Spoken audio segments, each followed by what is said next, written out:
Good afternoon, ladies and gentlemen. My name is Matt Leshper with 1836 Property Management. As always, still in beautiful Austin, Texas on South Congress, right next to downtown. Please come by and see us if you're ever in the neighborhood. This video is to discuss the new EPA changes to the environment, and to what it means if your property was built before 1978. So a few years back, property managers across the nation started getting, let's just say, information, if not visits, from federal agents from the Environmental Protection Agency. Well, what in the world is going on? We don't deal with lead. I don't understand why we're getting this attention. Well, we order work on properties that could be built before 1978, and vendors who do that work may disturb lead. So they thought, well, why not? We regulate them. We regulate you too. Welcome to the family. So years ago, we all had to get licensed, to maintain that license, to educate our staff, and to go through some protocols related to lead that may or may not be present on properties that we manage. Last year, we got our renewal again, and we have to do that every 5 years. That was in it was 2023. I think this year we got it renewed again. And we had some protocols that were in place. We really tightened down everything that we have from the previous 5 years. We set forth, here's exactly how it works. We trained the entire staff on testing, and we went forth. That lasted about 3 months. There was only one manufacturer, 3M, of lead-based test kits in the United States that was really functional and usable and even remotely affordable, or that didn't stop to function or cease to function over time, because these things degrade. So we got a memo that we're happy to share with you. And it came from the EPA and all their glory this past month. And it basically said 3M is going to no longer manufacture those test kits. So what are we supposed to do? I mean, we manage these properties. You guys tell us what to do. You tell us, you regulate us. How are we supposed to proceed? Well, their instruction was just proceed as if every property you managed before 1978 has lead. Have a nice day. So to me, this played right into their hands, because before maybe it was compliant, maybe it met an exemption, maybe it tested positive or negative for lead. And there was a lot of things to go through and hoops, but you may not have had lead on your property, or it may have not tested for that, and therefore you were kind of out.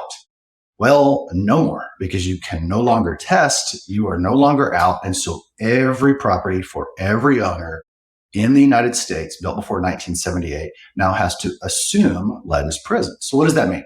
Well, there's a few exemptions based on square footage, interior, exterior, things like that. And so if all you're doing is changing out a doorknob, for example, easy, it meets those exemptions, no big deal.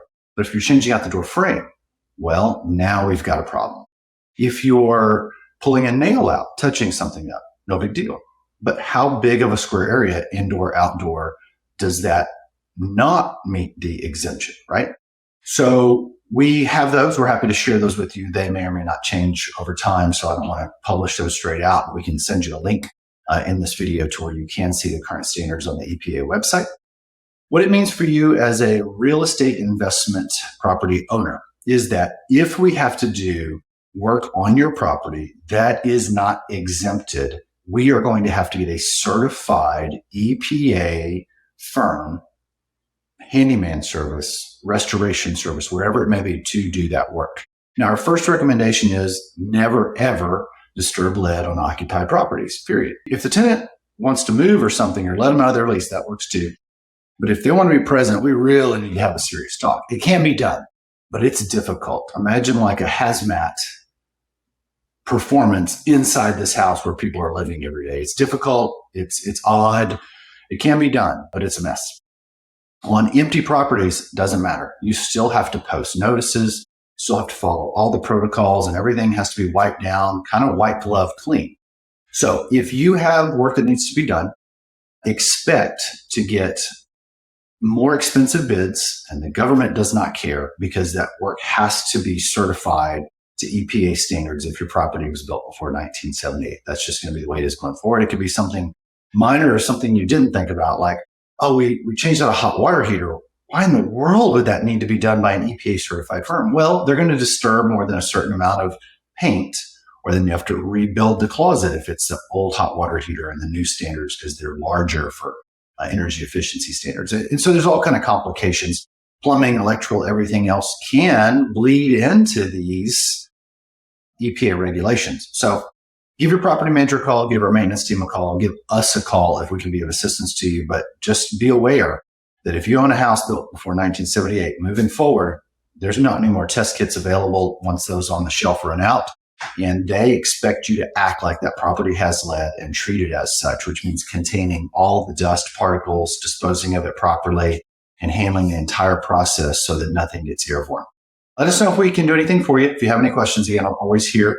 And you may find us online at 1836propertymanagement.com or just give us a call, 502-994-4323. Thanks. See you guys soon for the next video.